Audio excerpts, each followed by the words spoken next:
Hi, my name is Liz Simmons, and I am here to bring you mental fitness for educators. It is the mental gym that will transform your classroom. My name, as I said, is Liz Simmons, and I am your mental fitness coach. I have a bachelor's degree in marine biology. I am a certified life coach through ICF, PQ coach, and behavior change specialist. I worked in the environmental lab industry for 10 years, and I've also been working in 2 different high schools over the last year in teaching growth mindset. More importantly, I want to introduce you to this guy. This is Shahzad Shameen. He is a Stanford lecturer and author of the best-selling book, Positive Intelligence. His credentials are a little bit more than mine, I guess you could say. He has a PhD in neuroscience, a BA in psychology, MS in electrical engineering, and MBA from Stanford. More importantly, though, his work has changed my life, and now I want to share it with you. So before I talk to you about mental fitness, I want to talk to you about physical fitness, okay? Because that's something that we kind of know about a little bit. So physical fitness is a state of health and well-being, right? The ability to perform aspects of sports, occupations, and daily activities. And most of the time that we can feel like we are physically fit. We walk around, we're able to do the things we want to do until we decide to climb a mountain. And then once we start climbing that mountain, we realize the physical stress of climbing that mountain is a little bit more than we were prepared for. We weren't as fit as we expected, right? And so what happens is that either we don't achieve that peak, we don't achieve that goal, or through pain and overexerting ourselves, then we start to cause injuries, right? Because we weren't fit enough for the challenge that was placed in front of us. Mental fitness is very similar, okay? It is your capacity to respond to life's challenges with positive rather than negative mindset. It's life's mountains, and just like physically fit, you may think that you are mentally fit until you're faced with certain challenges, i.e. the pandemic, though I feel like teachers weren't exactly getting it easy prior to the pandemic either. And now you might be finding yourself stressed, anxious, frustrated, uncertain. These are still pains. We talk with the mountain and the physical fitness about the pains in the joints and the aches, but these are emotional pains. And what you find is that because you're not mentally fit or agile enough, maybe you start lashing out. Maybe you start feeling more depressed, giving up, or succumbing to even more emotional pain. And so positive intelligence will allow you to actually become more mentally fit. And remember, I am a scientist at heart, you guys. So I want to make sure that I'm bringing something that is proven scientifically. And so we have 4 different branches here that go into positive intelligence. We've got positive psychology. We've got cognitive psychology, performance science, and neuroscience, all together in one approach. And what we found through factor analysis is that really there are only, quote unquote, 3 core muscles at the root of being mentally fit. And we call those your saboteur interceptor, your sage, and your self-command. So we're going to work on these 3 muscles and become stronger in these 3 areas through the positive intelligence approach. So we're going to talk right here. We've got the saboteurs and the sage. The saboteurs are in the negative mindset. That is where they live. Okay. And there are 10 of them. And then the sage perspective, there's 5 sage powers that are available to you within the sage brain. And the first thing you're going to do is learn how to intercept your saboteurs, right? And the top saboteur for everybody is the judge. So we don't even have to take an assessment for that because we just know everybody's got the judge. You take an assessment to also find out about your accomplished saboteurs, your controller, your pleaser, your hyperrational, your avoider, hyperrational avoider, like right here, that's me. Those are saboteurs that are present in me. And the judge isn't present in everybody. And there's 3 different kinds. There's the times that you're beating yourself up saying that you're not worth it. What are you doing? I can't believe you did that. Oh my God, once again, really? Did you really think that was going to work? And then there's the judge of others, which for a lot of people comes out when you've been beaten up by your own judge so much that you need to actually put your focus on somebody else. And then the judge of circumstances, which is like, this just sucks. I can't believe this happened. None of this is good. This is all really just not helpful. And so after you take the assessment, you'll get your saboteurs. And this is an example of one. So it might not be you, but think of somebody that you might know, right? It's always easier to spot the spinach in somebody else's teeth. So if you know somebody that is a perfectionist, but it's gone too far, that they're highly critical of themselves and others, that right is right and wrong is wrong, and there is a right way and they know the right way, and if you can't do it perfectly, don't do it at all. And they have really high standards, and they think everybody else's standards are just so much more lax. I mean, it's hard for the people around them, right? But it's also hard for them. I mean, imagine having that as a saboteur. It is tiring and stressful and just anxiety ridden, and it doesn't need to be that way. And so what we've learned through fMRI data is that these saboteurs, that we call them in positive intelligence, actually live in 3 specific areas of the brain. We have the data to prove this. It's in the brainstem, the limbic system, and in parts of the left hemisphere, right? The brainstem and limbic system, they develop first, you know? So these ways of being are like survival mode ways of being, because when you're a baby, you need to survive. So these areas get developed first. And the sage perspective lives in your mid prefrontal cortex, your empathy circuit, and then parts of your right brain.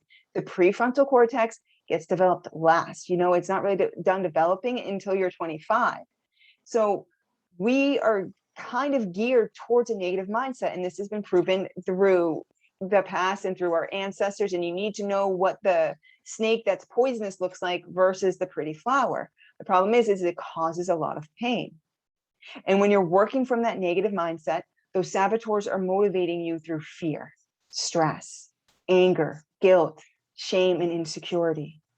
And when you're able to access that sage perspective, that prefrontal cortex and parts of the left hemisphere, you know, you're motivated through empathy, curiosity, creativity, passion, and purpose. Just look at the 2 motivators, you guys. Which one do you want to be motivated by? Which one do you want your students to be motivated by? And so some people say, you know, negative emotions aren't always bad. Isn't it good that I feel shameful, or isn't it good that I should feel guilt? This is what we say. Is pain really good for you? Yes. If your hand is on the hot stove, you need to know to take it away. But it's not good if you're going to keep your hand on that hot stove. And that is what those saboteurs will do to you. They will tell you, in order for you to achieve, or in order for you to, you know, relate to people, you need to feel this pain. You need to stay in your guilt because you need to be punished, or, you know, you need to achieve so much so that you're always constantly pushing yourself and always stressed out. It's not good, and it's not needed. And it's actually spending vital energy that could be used in a more creative, innovative way in dealing with the stress that it's creating within itself. So after you learn about your saboteurs and you understand what they are and you know how to identify them, we then work on the sage, right? And this lives in an area of the brain that's associated with positive emotions and peace and calm and creativity in the big picture. And the sage perspective here is every outcome or circumstance can be turned into a gift or opportunity. Now, there might be some rolling of the eyes. And that is fine. I get it. This is a hard one. Okay. I'm going to say 2 things about this. One, I want you to think about a time in your past when something happened and you thought it was like the end. Like maybe you didn't get into the college you wanted to get to. Maybe you didn't get the job you really wanted. Maybe you had a bad breakup. But now looking back on it, it was actually a good thing. It actually led you to a different area that you never would have taken before if it wasn't for that happening.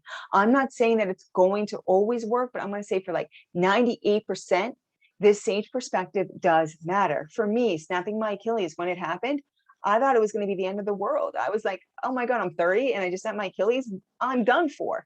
It changed my life for the better, but I didn't know that at the time. You know, and so then once you work on these sage areas, you're going to have access to these perspectives, these powers of activation, exploration, innovation, empathizing, and navigation. Okay. And then we're going to start to work on your self-command. And I really feel like the self-command here is the core, the crux of positive intelligence, because this is basically your free will. This is the ability for you to actually pause and decide how you're going to respond. You're not going to just react. You're not going to take the super lane highway of the neurons that have been firing together, that have been wired together for all these years, and go down the saboteur path again. You're going to be able to build up that prefrontal cortex and be able to say, stop, I'm not going to do that. I'm going to spend the, activation energy that's required in the brain to actually shift and choose a better approach, a less painful approach. And it's 10 seconds of PQ reps, which is just mini meditations, you guys. Just mini meditations can actually give you what I like to say is free will. It's your ability to choose. Okay. And transformation here, it requires the time in the quote unquote gym, requires the brain to actually work on building the neural pathways and strengthen the myelin sheath around those neurons.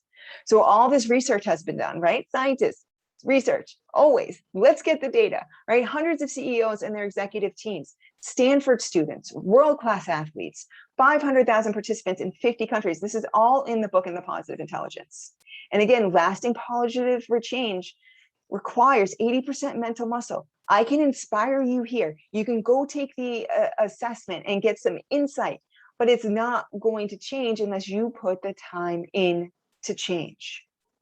So why am I bringing this to teachers? Why am I bringing this to educators? I've been working with them for the last year, and it's just been so fulfilling. Your job is extremely important. You are bringing up the future of our country, and you need it, right?